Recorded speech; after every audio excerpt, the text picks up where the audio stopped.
I'm Vin, And I'm Evan. and we're the Cashflow Bros.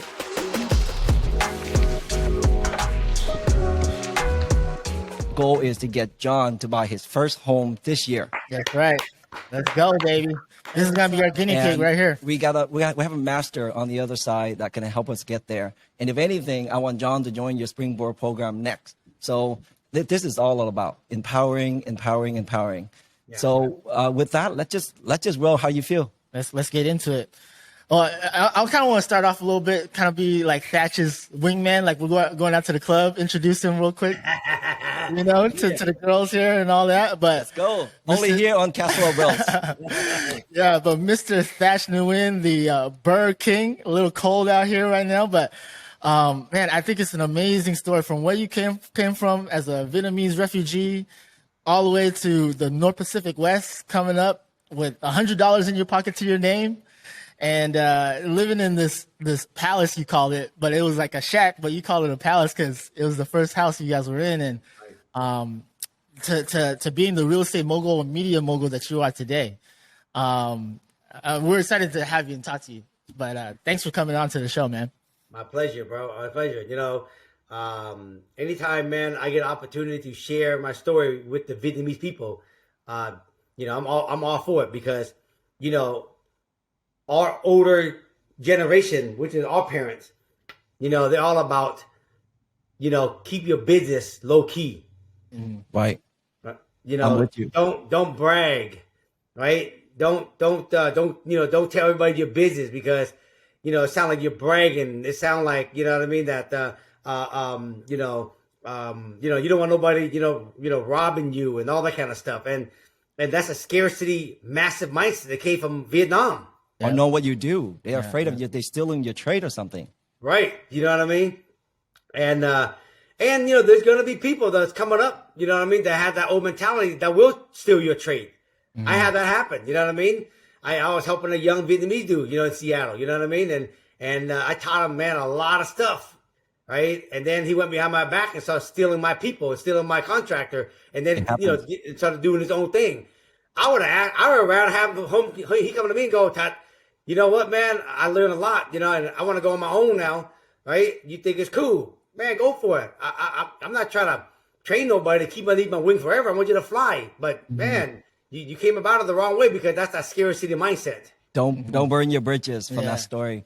But what we recognize, Thach, and that's why we're so glad and we're so grateful for having you on Cashflow Bro, is that. For all the listener and people that are watching this episode, been following you on TikTok. You're the only 52 years old I know with 2 million followers or subscriber that doesn't dance. That doesn't dance. And Vietnamese, man. Let's go. And speaking to that point, that's why I'm so freaking excited to talk to you, because as Vietnamese Americans here, we don't really get the most attention. And it's cool to see someone like you talking the way you are, diverse, and talking to all these people and helping these people. It just kind of gives me hope. Like, man, we're not just Vietnamese cats, but we can be catered to we can help the whole world, and it's cool to see some guys like you, like talk like you and kind of do your thing. And for me, it's hitting a different way. For someone like you, so successful, and people gravitate to you because you're so raw, right? You talk about big dream and you follow up with action and execution and how you're getting there. And you don't just do it. You're showing everyone everything, all the details. And like you say earlier, it's very normal to our culture to be open up like this. And I'm so glad you're here. And for listener to this episode, man, you guys in for a treat. Yeah. Well, let's kind of get into it, because I think a lot of our people who are watching this, they might know you, some might not. But right now you have so many things going on within the real estate game. You've got your real estate business, and then you also got your Springboard to Wealth, which is helping all these people. And I think the common theme that I keep seeing that when I'm looking at all your content is you're helping people throughout your whole life. I remember looking at YouTube and I seen this video about the American dream, how you were, already starting off giving people low market rent and buying all these properties, giving them low market rent so they can get a foot through the door and save some money so they can start buying their start buying their own property later on. Can you kind of go through that and talk about like that little experience that you had early on?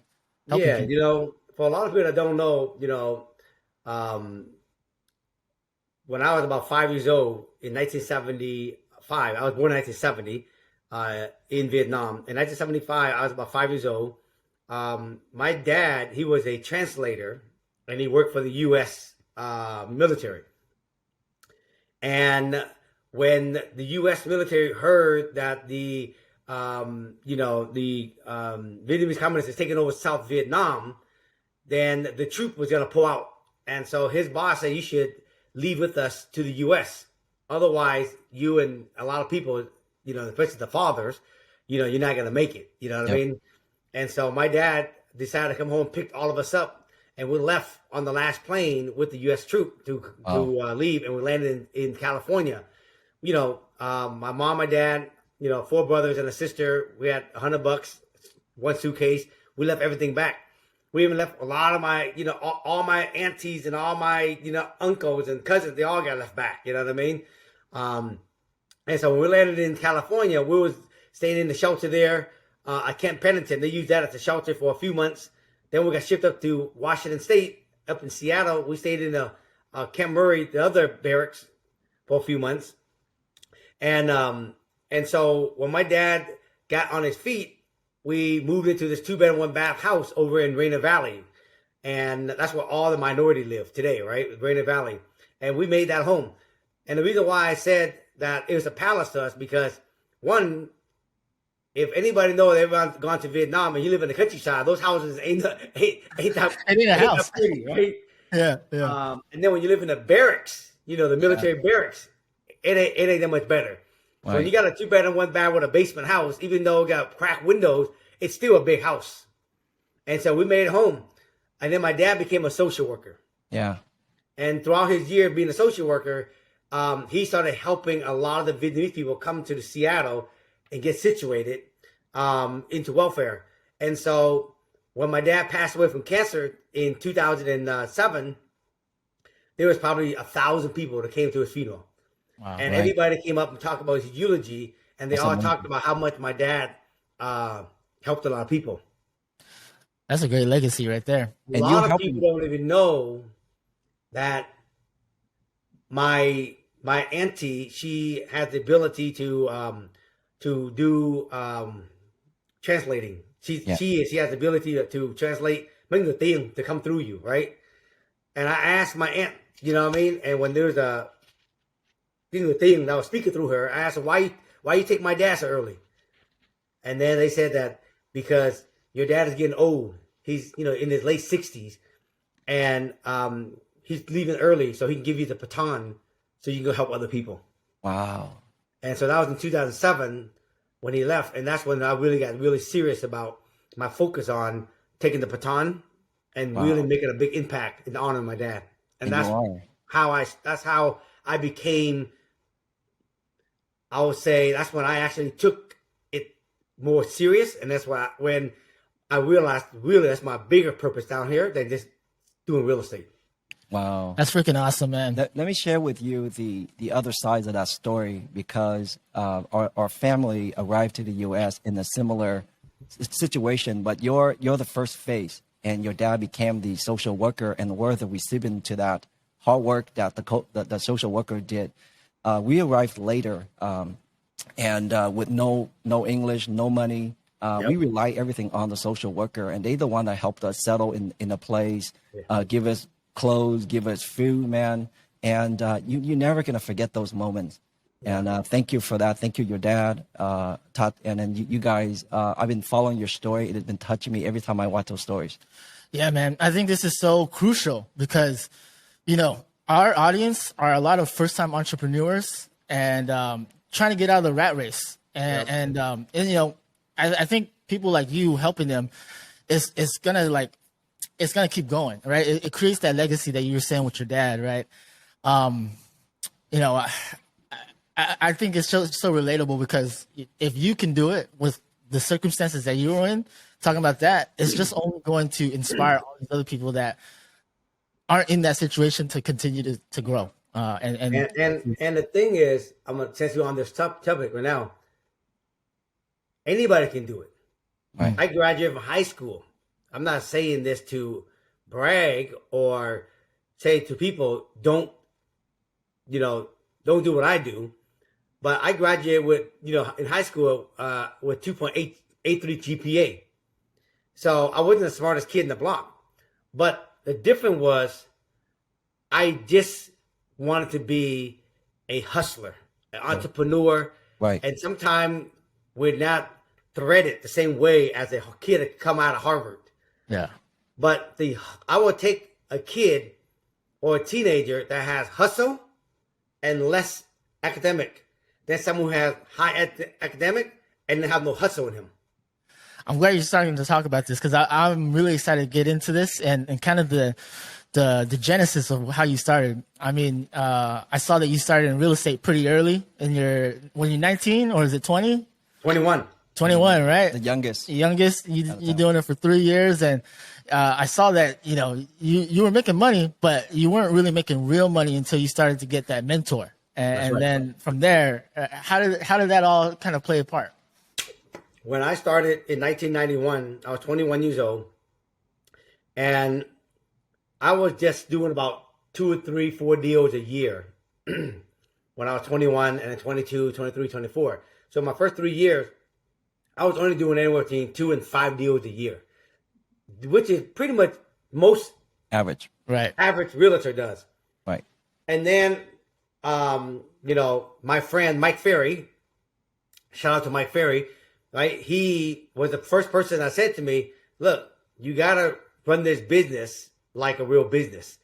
And you got to have a department where you do sales and a department where you do transaction.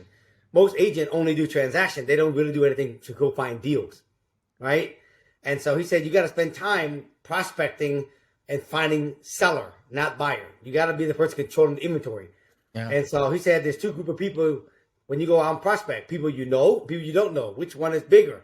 The people you don't know. Good. Spend 80% of your time here, 20% of your time here, because these people already know you. You got to go find more biz over here. And so for me, it clicked on me.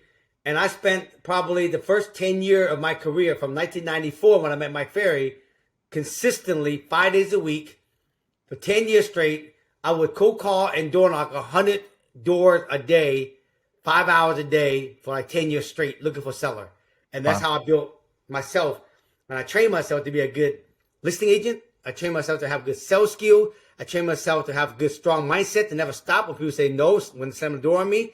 And I trained myself how to be, a great salesperson and asking a lot of questions. Because you work with seller, you got to ask a lot of questions. And then I just built my real estate just from that into a listing agent doing like 150 deals a year early in my career. So people like you who did tons of door knocking, or the people are doing tons of cold calling, there's something else that you have that a lot of newer agents don't have. That is the power to motivate, the power to persuade people. Can you share some of that stories, and how do you successfully negotiate some of these deals from a no to a yes? Yeah. I think the first thing is, when I started, I didn't have a lot of sales skill or persuasion. What I had was determination on why I was doing what I'm doing. Yep. Okay. That is to me more stronger than someone who has slick sales skills, NLP sales skills or anything. For me, from day one when I started, I wanted to retire my mom and dad from working. That's a big why. That was my number one goal, making a lot of money. Matter of fact, I just sent my mom to Vietnam yesterday. You know what I mean? She's going to be over there for 30 days. And she just landed yesterday. She called me. She set, I'm wiring money for her right now so she can stay over there. She's set. That is why I want to make money. I don't want my mom and dad, when my dad passed away now, I don't want them to have to worry about money. And so my number one, Evan, was I had a clear why I'm doing it. So anytime someone says no, I get back up and I ask a better question. I get back up and I knock on the next door. I get back up and I show another house. So that's one.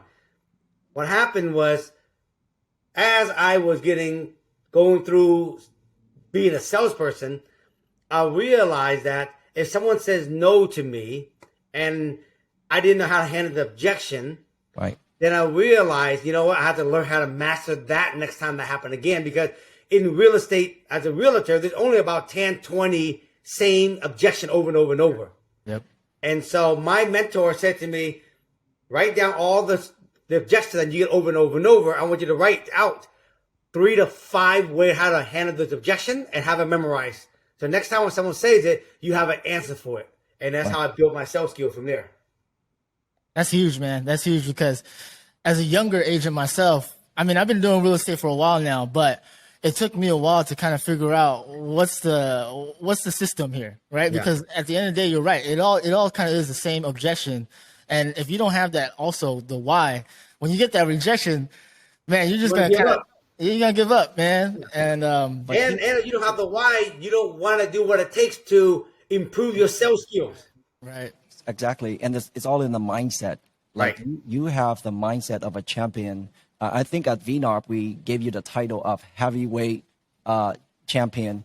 At one point, we had a glove with all the signature, all the boxing gloves, and we gave it to you. And mainly because you have the mindset of a champion who doesn't afraid to get knocked down and get right back up. Can you talk about mindset a little bit? Back then and then your mindset now.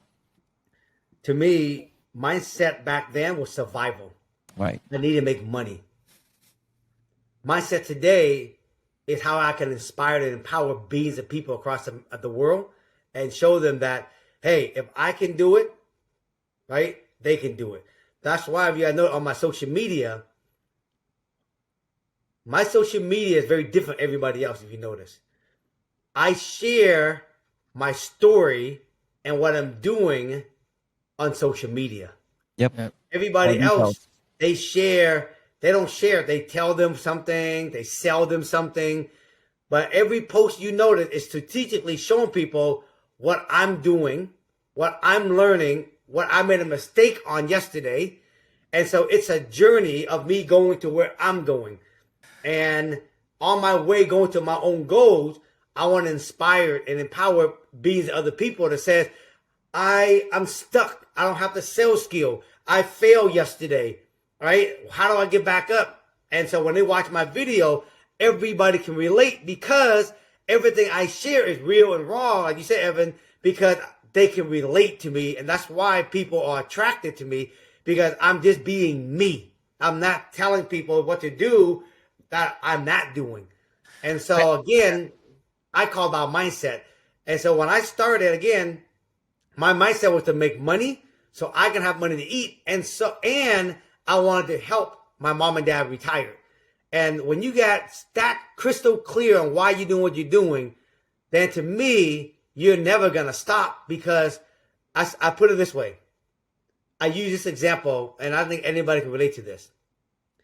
When my dad asked me to come over to his house and he showed me a piece of paper he had cancer. Gosh. He don't have insurance. Most people don't have insurance for cancer. And so that was when I realized I'm blessed, because I made money and now I can pay for all the chemo for my dad and take him to any hospital he needed to take him to, right? And that is what I try to tell people. If your mom and dad was sick or had cancer and they needed money to pay for it, would they door knock 100 doors today? And I think the answer would be yes. Would they swim across the lake to get to the other side and get the money? And the answer is yes. They have to think and correlate. Why are they making money? Why they want to be successful? Survival. It's beyond us. Always beyond us. At Right. the beginning, it's for us because we need to have enough money to pay the bill, pay the rent, and eat. But beyond that, it's outside of us after that. That's real powerful stuff, Thach. It goes back to the why. And I kind of want to get into this a little bit, but I think, definitely the why is important. But, I see the education part of it too, because you're the only guy, like you were saying, doing what you're doing, showing the journey, showing all this. And when I think about it, I see you, I call you the king of the whiteboard, because you got the Alex Hermosis, you got the Ryan Pinedas, they're just talking at you, telling you what to do, kind of doing. But you're actually whiteboard right here, writing everything down. Every video you got, it's a whiteboard right here, right? No, listen. And those numbers a real project, real deal, real number. Yeah, man. I mean, talking about that, like how did you find, like, how did you educate yourself and like, how are you learning all this stuff to put it out there? Well, first of all, the reason why people don't share all the detail because they have a scarcity mindset. Right. If I share it, people what I'm doing in Seattle, for example, then everybody's going to go after it and do the same thing. Right. Number one, that could be very true. But also what I do know that's true, that human beings need a lot of motivation. And so they might know what to do, but they won't do what they know. That's right. And so I never get scarcity like they're going to do it, right? They're going to take my business. No, because a lot of them, they might get started and never end. Right? Or they know it, but they won't do it. So I don't get worried about it. But what I realized for me was one of my teachers said to me, the reason why he's one of my meditation teacher. He said the reason why your light is bright is because you don't have a problem sharing everything about yourself, even your failure. And said, don't stop that. Just share it. And so I always took that, and he's still my mentor, my friend today. And so that's why when I learned that from my friend, that's why I don't have a problem sharing what I buy, how I financed it, how I do it, because I think that that's my way to inspire others.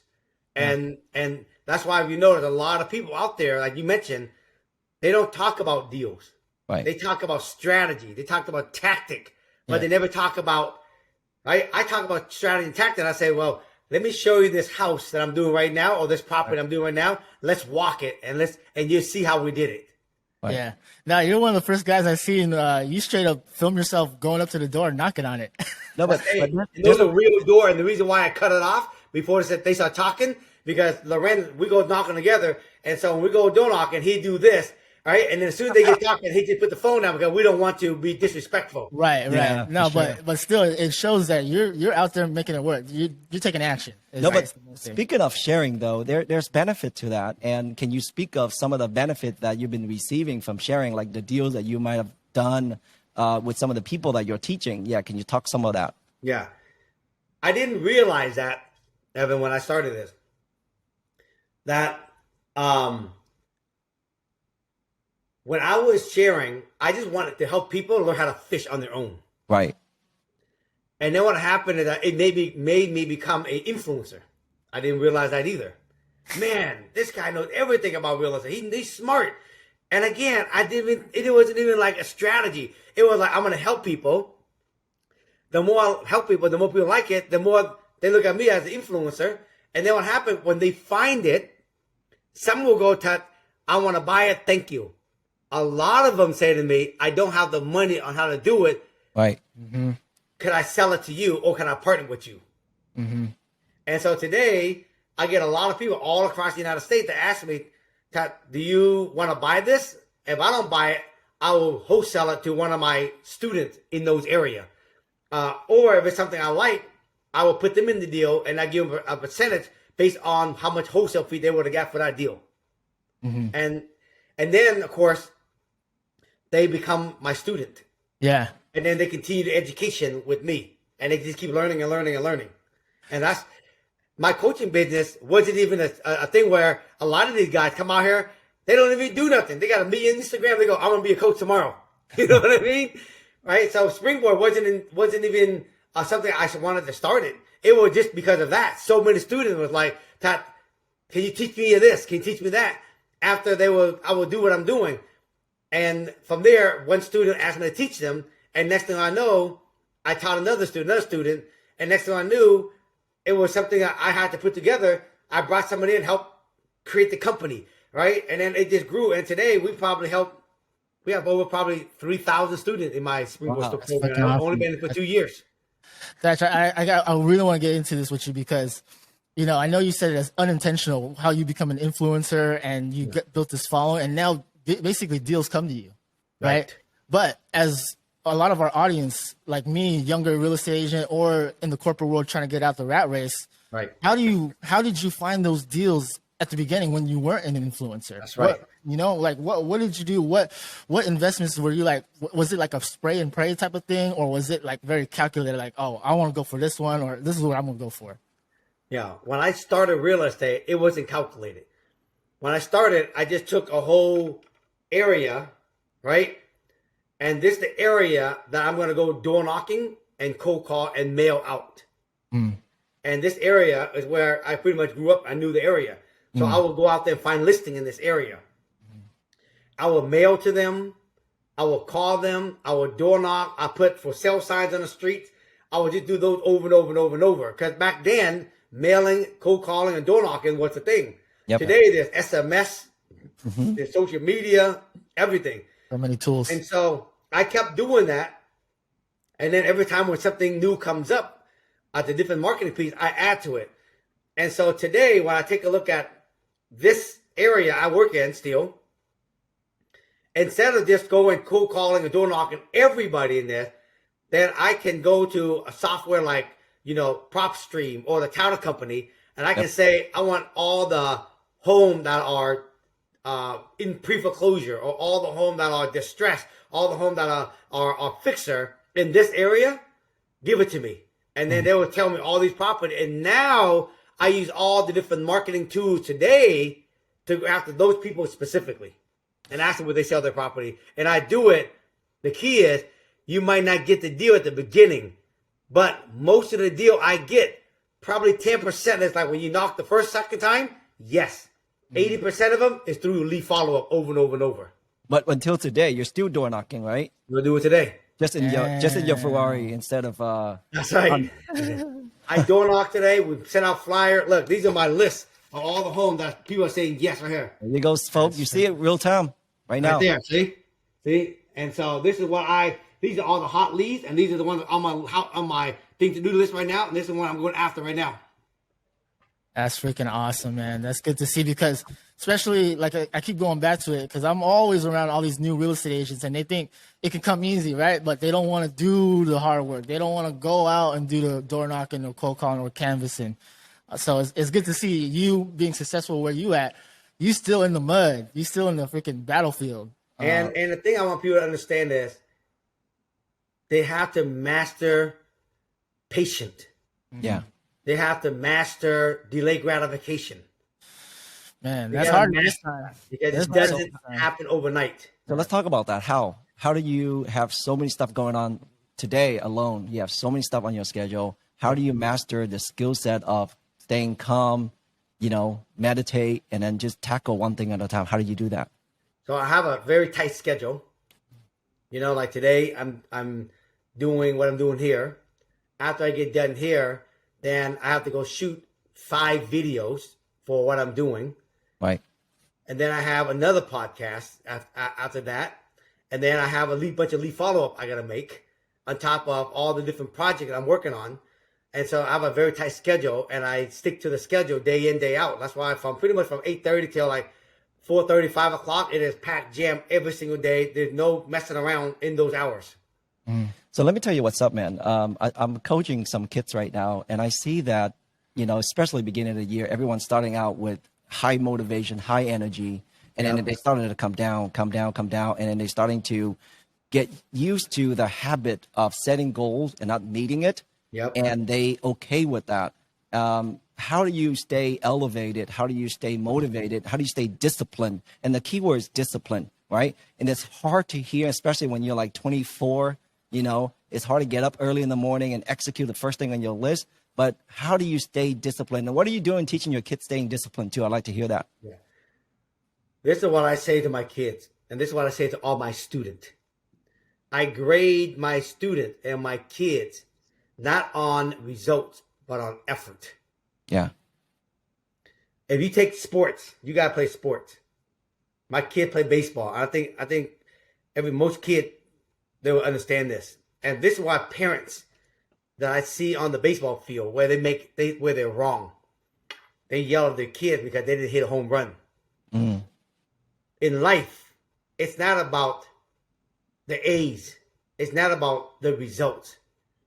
It's about the effort, the focus, and the determination. Show up, do the work. I show up, just show up and just do the work.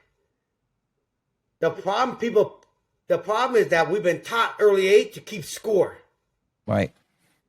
If we don't win on the scoreboard 7-0, we lost the game. Mm-hmm. So I tell my kid, Russell Hudson, Daddy wants you got to strive for A's. Because if you get A's, when you go to college, you have better opportunities. Yeah. But I'm not going to punish you guys, or I'm not going to make you wrong if you got B's and C's. If you got A plus show up, A plus mindset, A plus effort, A plus hustling, you already won. Because in real life, let's be honest, once you get out of Harvard School, it comes down to effort, Right. hustle, right? The grit. And so what I tell the young entrepreneur today, stop keeping score. Just get in action and then just focus on, I did the action today. Because if you do the action every day, you know and I know, if you do the action with the right mindset, you're going to see results. 100%. The problem is people do the action, they keep score, they don't see the scoreboard with any points on it.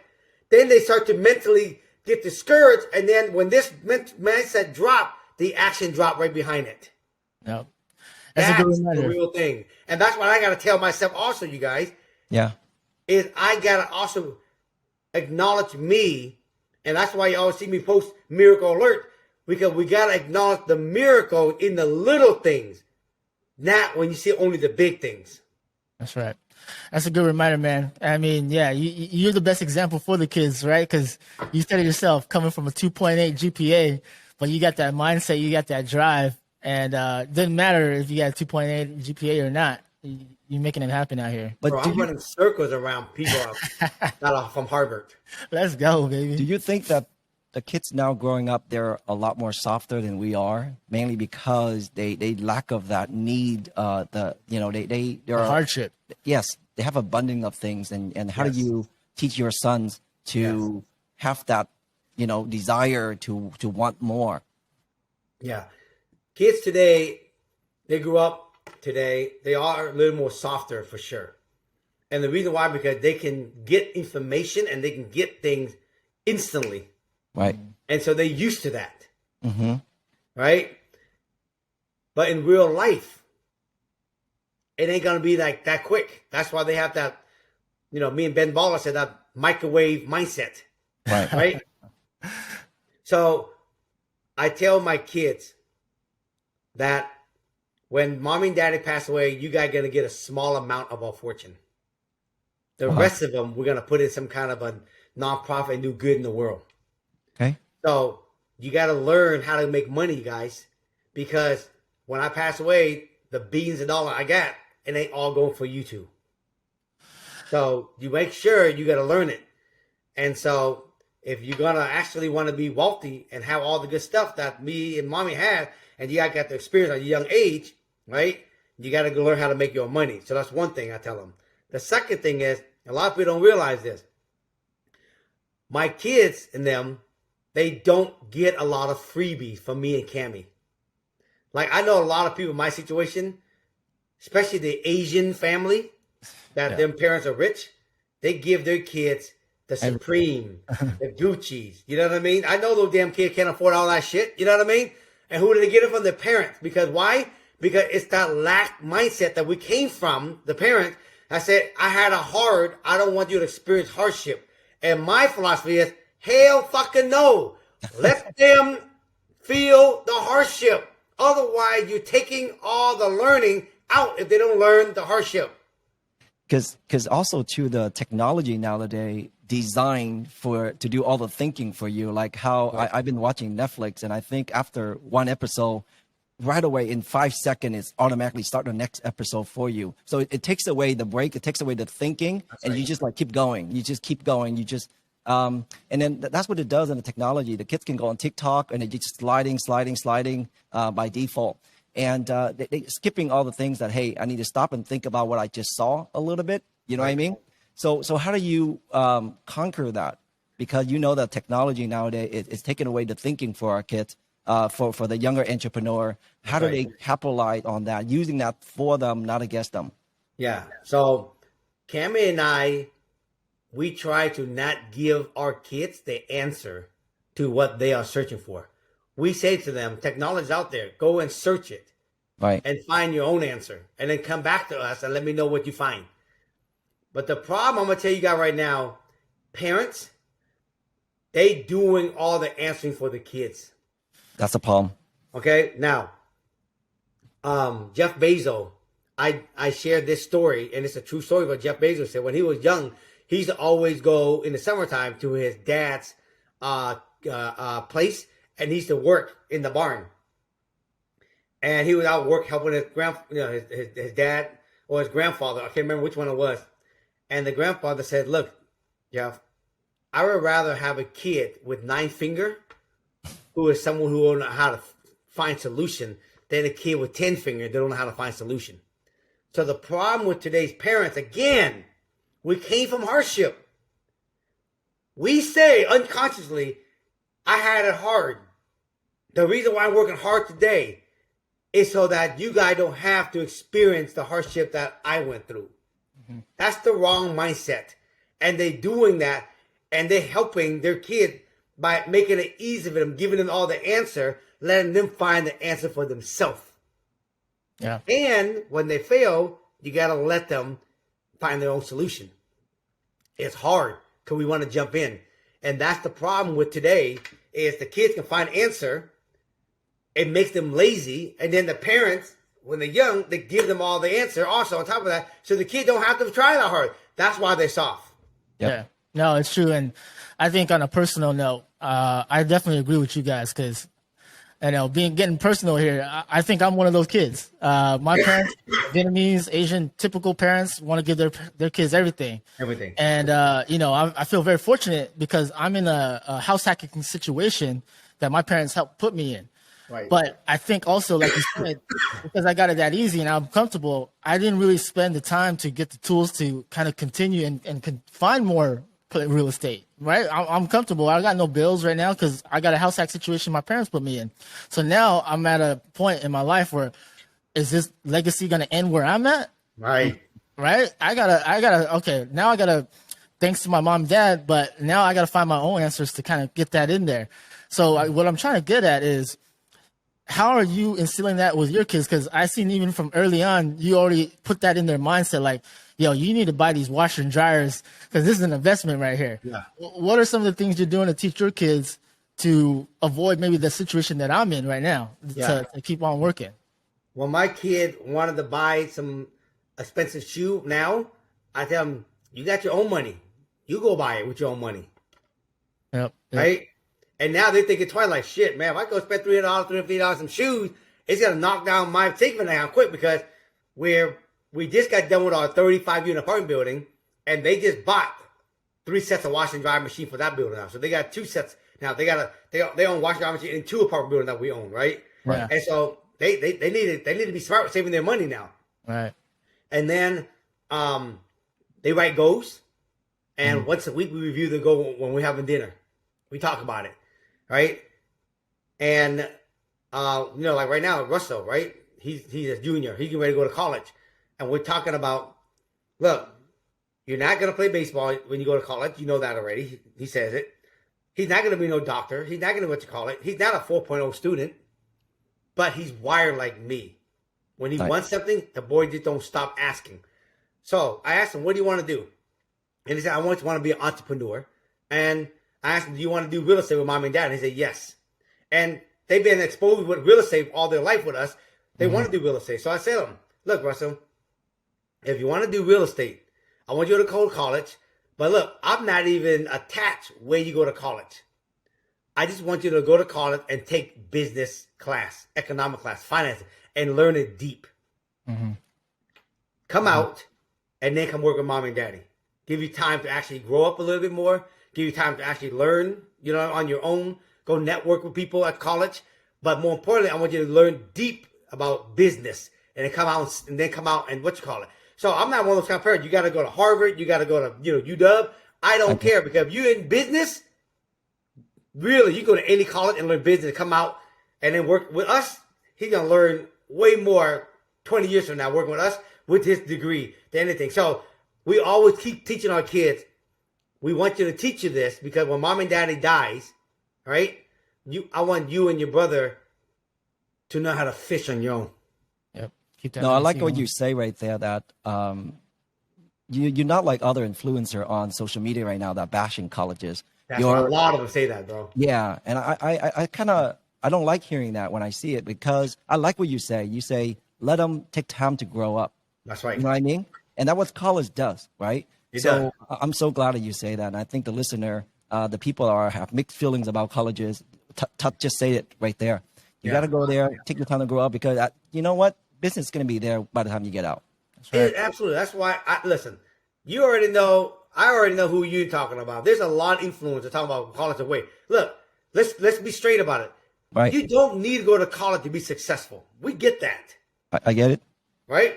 However, I think there's a big benefit going to college. And someone might say, but it's a waste of time. If you got the money and you got the opportunity to go to college, I say go do it to give yourself time to mature, Right. learn about a specific topic that you want to get better at, meet great people, right? And then when you come out, hey, you got a piece of paper that if you choose not to work with mom and daddy, at least you can do something with it. But if you don't, you come work with mom and daddy, but you got both. You got a piece of paper and you got life experience with us. Yeah, that's awesome, man. And I really respect that because you're right. A lot of people do hate on college these days, but really, you need time to grow and learn. I kind of want to switch gears with you a little bit, Thach, because fast forward to today. I think I never heard of Burr before until you came along. I feel like you're like the Burr king. So, when I see you, I'm always like, first thing that comes to mind, I'm Mr. Burr. It's cold in here. It's Burr right here. So, I kind of want to get into like, how did you come up on this strategy? How did you 10x this to where you're at today? Because, man, I feel like nobody was really talking about it. It wasn't really sexy. Even real estate investing wasn't really sexy back then. So, talk about that a little bit. When I started real estate, as a realtor, I was making money. And then, of course, my mentor said, you got to learn how to own real estate if you want to be wealthy. Because selling real estate make you rich, but owning real estate make you wealthy for life. That's right. Right? And you can retire, and you can do a lot of things. You can work when you want to work, where you want to work, however you want to work with, right? And so in my early career, I would just buy a house already done. That's nice. And then I put 20% down. The problem was you run out of money fast. Right. Right? And then what happened was I started buying fixer-upper. And I didn't even realize I was burning. I bought fixer-upper, right? And then I sold it, right? And I made big money on those, but I still didn't burn. I was just buying, fixing, and flipping. And I got, good at learning how to fix houses. But I still didn't own a lot of the fixer. I was buying stuff already done. Didn't think about it. And then what happened was I started building new construction. And I was building it to sale also when I was young. Because I was all about the microwave mindset. I want that money now, right? And then only, I would say, I started realizing and talking to my mentor, Saul, that, look, you're getting older, right? If you want to really have $25,000, $30,000, $40,000 a month in passive income, you got to start owning these property. And only then, when I realized it clicked on me, I didn't own more property. How do I get to $25,000 a month in passive income with the money I was making? It wasn't enough money. Yeah. And I realized there, from all my experience of flipping houses and building houses, when I did that, I had built-in equity. What if I could actually do that and kept it? And throughout learning about banking, they said if you had an equity, that could be your down payment. So any down payment you put down originally, it will go back to you, and we'll use your equity as your down payment. And that's when I realized, damn, I can use my equity at the beginning to take down the property. And when I create 25, usually got to be at least 25 because bank always give you either 70% LTV or 75% LTV when you refi, right? If I had that kind of equity, I will get all my original down payment back out. I have no money invested. I have 25% for the bank, so they can be satisfied. It cash flow better because the loan is lower. They have equity, right? Then I take the money, I did it again, and that's how I got to parlay to do more deal with the same amount of money over and over and over. And that's how it became what I did. And all of a sudden I started doing it.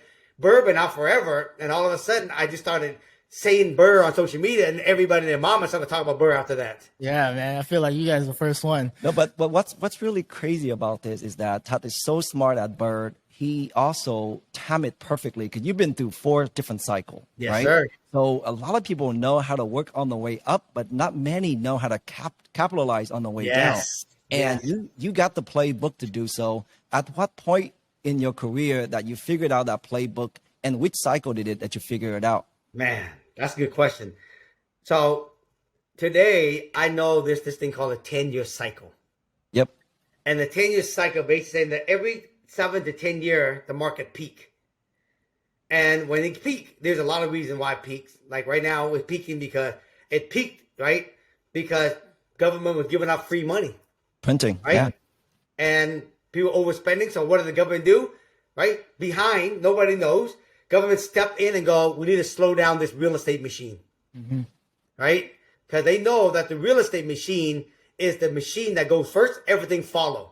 Right. So we need to slow this economy down. What do? Slow down the buying.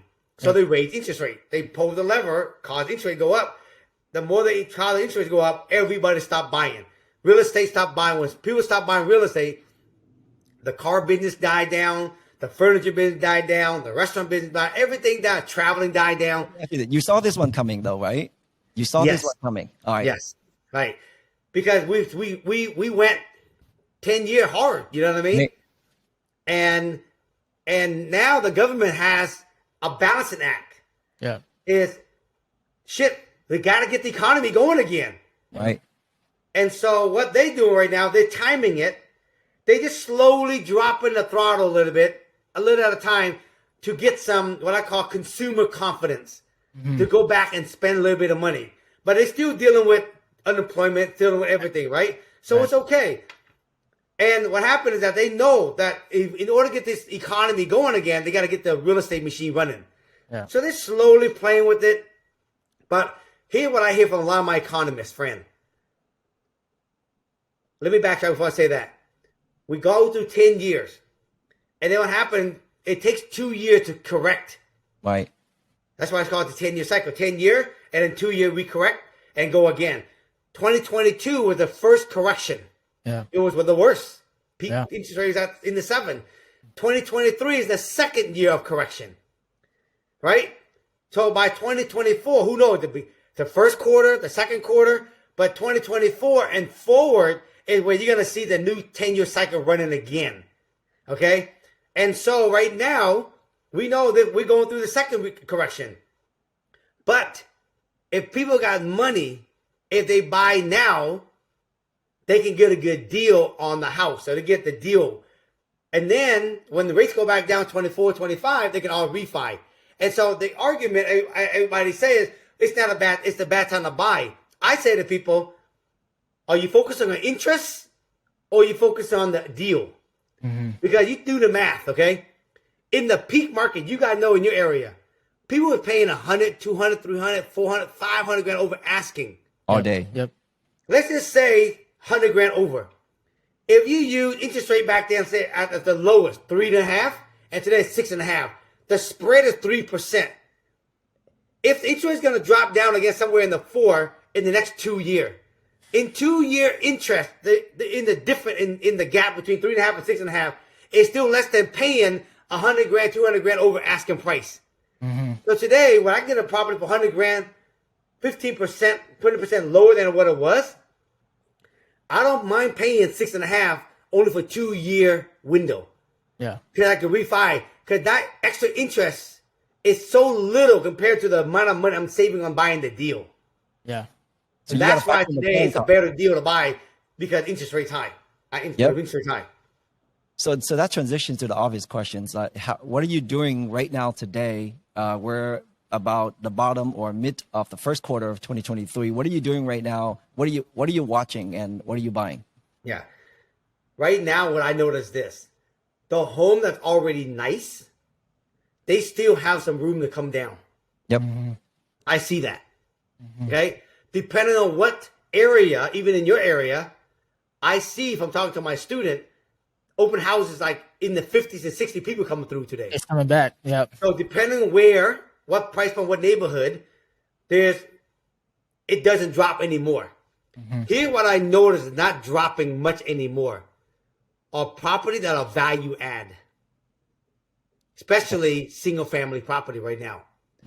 Fixer upper in Seattle, I'm pretty sure like yours, it's already hit rock bottom. If it's not already hit rock bottom, it's gonna be coming there soon. Because people are seeing that if you don't buy it, someone else is gonna buy it. Because why? They make their money in the value add. Yeah. Okay? So they're making it up. They know that it's gonna take them 3 to 4 to 5 to 6 months to be done. So by the time they sell, right, depending on where it is, they're gonna make money because they bought it at such a low deal. And even if they sell it here, the market is still lower than what it was, they still make money. Yeah. And so I noticed by doing a lot of the research, and again, I've gone through this 4 times now, that the fixer-upper have already hit rock bottom or getting close. But the nice house is still coming down. So what I'm buying now is property that I can do a lot of value add. So for example, I buy single family property where if the lot's at least 5,000 square foot, and if it has an opportunity where I can put ADUs on it, I'm buying it. Because number one, there's few people buying it right now. There's few players buying it, and there's no multiple offer right now on those. So if I can get a good deal on a fixer-upper where I can put the ADU on it, the value add on that is humongous, right? And if I got money, if I get enough equity in those deals, which I do, I can refi at a high interest rate and still cash flow. And if I just break even, I'm okay in this market. I'm going to cash flow better when I refinance it later. So that's one. The second thing I'm buying right now is I'm buying property where I get a good deal on it. Like these Seattle, where I do townhouses, I can buy these townhouses now at 15, 20% lower for the whole lot. And then I'm asking the owner to do seller financing or don't close on it until I get the permit. Nice. Because here's the thing. I know from history, a lot of builders got wiped out in 2022 and 2023. When the market comes around again and hard money lenders now is open up to do more lending with better rates and traditional, these builders want to come back in and actually play again. But if they come in, if they buy a raw dirt, they got to wait a year to get permit. Or they can buy my property, already plan a permit at a premium. They can be take off and run, and they can still make money. But if they do their own plan of permit, they make more money. So right now, I'm buying these land property as an owner. Don't close on it, and then I do the plan of permit because it takes a year. So by the time the year comes around, 2024, I'm going to be the guy with a bunch of property with plan the permit, and they can buy it from me. Yep. Genius. Guys, you're watching this, and what you're getting out of this is that real estate is so fun that there's so many ways you can structure a deal, right? And you're talking about seller financing. You're talking about, delay close of escrow until you get your permit. You're talking about, or potentially partner up with the owner who owns a lot that wanted to get in the deal of rezoning and things like that. So there's so many ways that you can actually make money. And a lot of those that we've just mentioned there probably don't require any money. No. Right? So tell us some of the creative structure deal that you've done lately, or something that you're very proud of because of the margin, because of your creativity in structuring deals. I did it. I just closed on a deal here about in December. So I own 5-unit row house already, and you probably seen the video I made. And right behind that, I'm doing another 5-unit right now. Nice. So we door knocked the owner, and the owner was open to selling it, but he wasn't in a hurry to close because he needed to find a house to actually buy. So I said to them, why don't I buy this? We agreed on the price. I give you $100,000 earnest money, non-refundable, and then let's close it when I get the permit. We'd give you plenty of time to go shopping. And so basically, I got the plan, the permit. I didn't have to go to the bank and borrow the money. I didn't have to put down a big chunk of money. I just had to put up my own plan, the permit money, and it closed in December.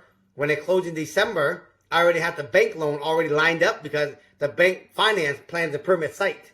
And they just gave me a construction loan right off the bat, and I took off, and now I'm building the property. And I like doing that. And that's real time that's happening. So you're going to talk about taking advantage of the market in real time. That's what I'm doing right now. And here's the great thing about in this market. The media has already trained the owner. The market is slow and the market is down. Nice. So if you're a buyer, you're out there buying, you can do delayed closing, you can do seller finance, you can partner with them, you can do a lot of things because there's no competition against you and other people on talking to the seller, especially when you're doing off market. So this is why in this market, to me, it's better than a market with low interest rate. Man, that's freaking awesome, man.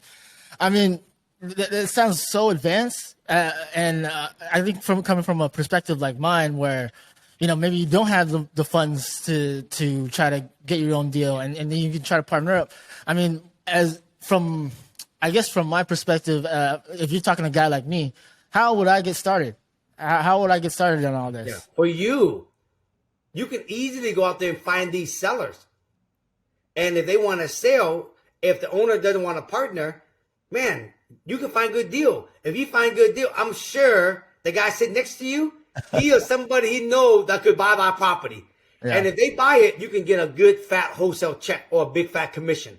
Mm-hmm. So the key right now for everyone listening is to put their running shoes on and get out there and start running and find the deal when all your competitor is still on the sideline waiting for the media to say the market is hot again. But when the media say the hottest market again, the frenzy kicks in, and now the seller ain't going to be very flexible on your turn.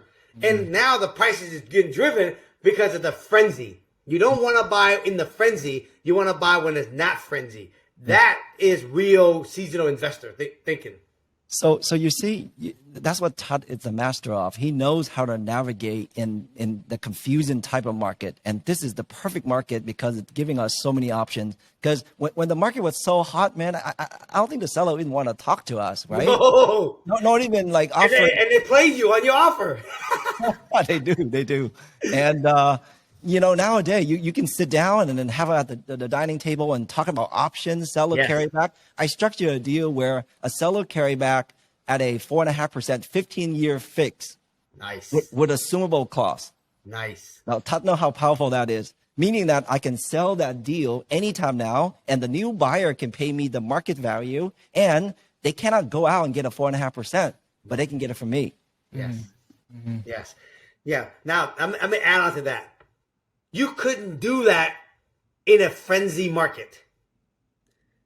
You'd be lucky to get in the front door, sit down, have tea with them because, look, tell me what you got. Otherwise, don't bother coming over to my house. Because they got 10 other offer right now that's coming in that's way higher. That don't make no sense to an investor. But to a seller, it makes good sense for them because it's good money. How do you buy a good deal in a frenzy market? You don't. Even a traditional buyer have a hard time buying. Mm-hmm. That's why people are so focused on the wrong thing. They focus on high interest rate versus deals right now. Yeah, so that sounds like that window of opportunity is closing up pretty quick. Closing pretty soon here. By 24, it's going to end. And it's going to go back into a seller's market again. Yeah. Yep. Well, what I want to ask you, Thach, is, with all that, I know we know you're grinding, where you're trying to get these deals before that window closes. But what does the end result look like for you? Because everybody always talks about, hey, I need this amount of cash flow, and then I'll be good. I'll retire and whatever. But you're still working. I mean, what's the end goal look like for you? Yeah, financially, I'm good. You know what I mean? I got over $100-some million with the real estate today, $100-some thousand a month in positive cash flow after everything's paid, right? In all the mortgage and everything, right? I'm 52 years old, and right now, I have a 10-year goal right now. By the time I'm 60 years old, is I want to have a lot of my property paid off. I don't want any more debt. I don't want to be at 60, 62 years old and still have, millions and millions of dollars in debt. I don't want to be sitting in a board meeting. I don't want to be sitting in no banker's meeting. I don't want to sit in any of those kind of meetings. I just want to just chill and just live off the cash flow and then teach my kid, teach other people, and still do deal because I like to do deals. Mm-hmm. But a lot of people don't realize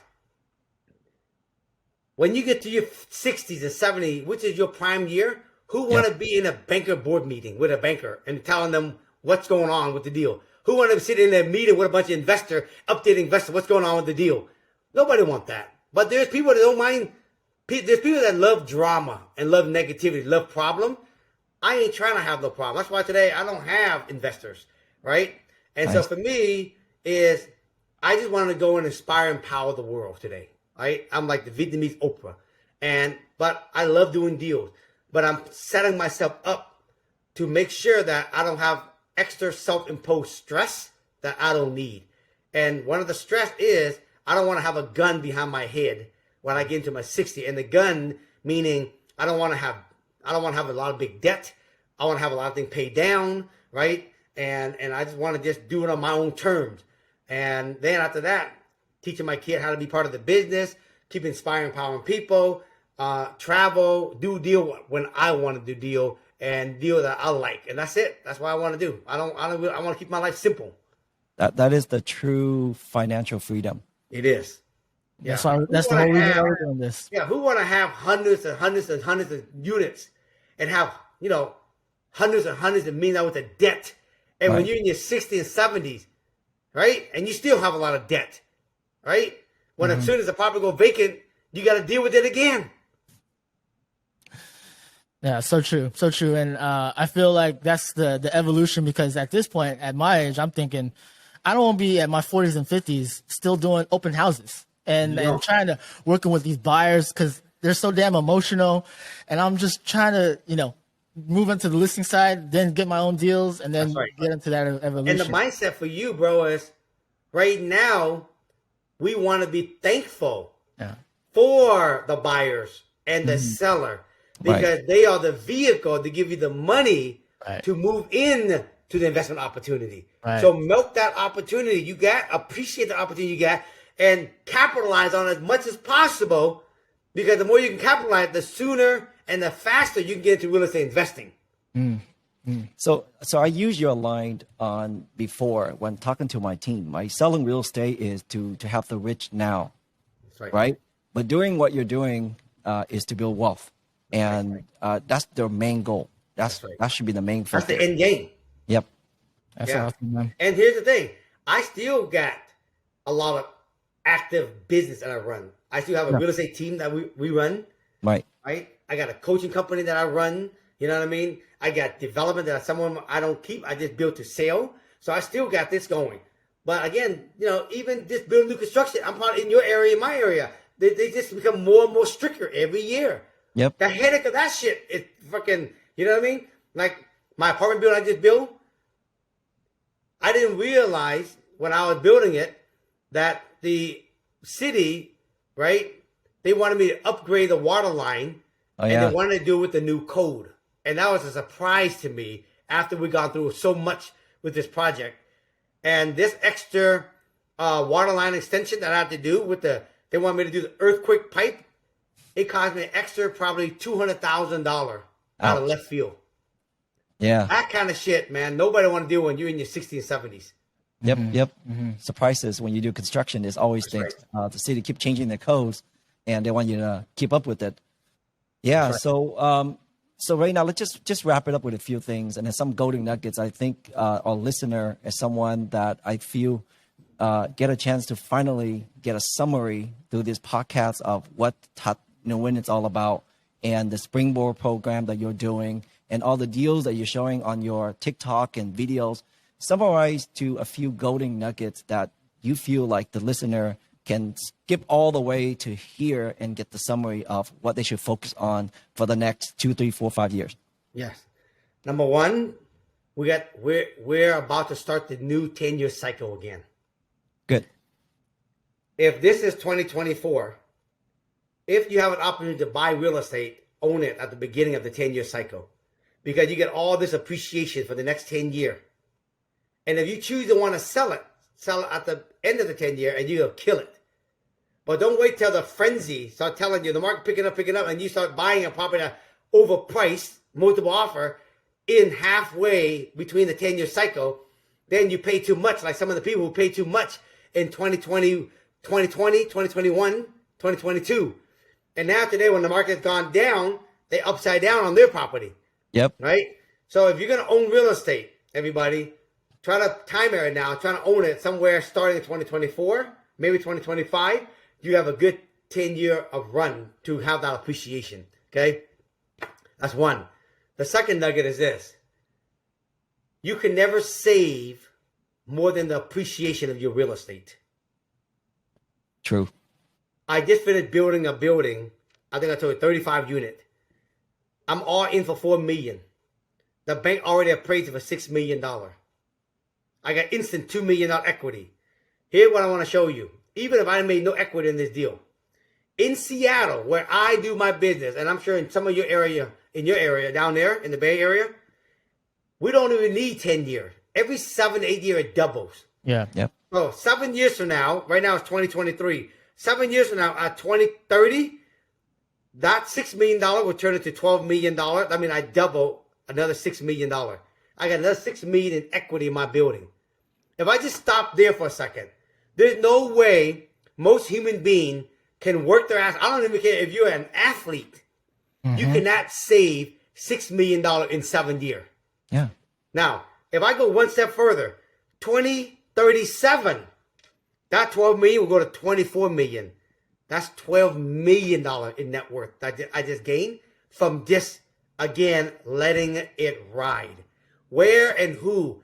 Most people cannot make the kind of money that can save 12 million in 14 years. So appreciation, if you buy right, the appreciation where you don't have to make the payment, the renter is making the payment, you get the massive appreciation, you get the cash flow, and the biggest thing where most people never talk about, the write-off, in my opinion, is sometimes even bigger than the positive cash flow. That's right. Yeah, we didn't even touch on the cash flow. Take away why they should own real estate. Wow. So that's the top 3 things, y'all. And Thach, once again, man, thank you so much for taking the time out to create this podcast, because we promised you that we're going to get this podcast to the right people, to the right audience that can reach out and help them. And then hopefully the people that are producing this one, John, 24 years old, our goal is to put him in his first house this year. And not only that, John, we're going to use them as a guinea pig to this program, because we want to teach them how to house hack. Because, 24 years old, you don't need all the houses yourself. No, you don't. You can house hack it and be able to afford your first home through that program. So that's right. Definitely check out Thach Nguyen on all the platforms, TikTok. All you got to do is Google Thach Nguyen. You're the top 10 search results already. So Springboard to Wealth, that's your mentorship program if you want to learn how to start getting into this right from the man. But yeah, follow him on YouTube, TikTok, Instagram. Anything else, Thach? That's it, bro. Just Instagram, TikTok, and YouTube. That's it. That's where I live. If you have any questions, hit me up. But yeah, man, it's a pleasure, man.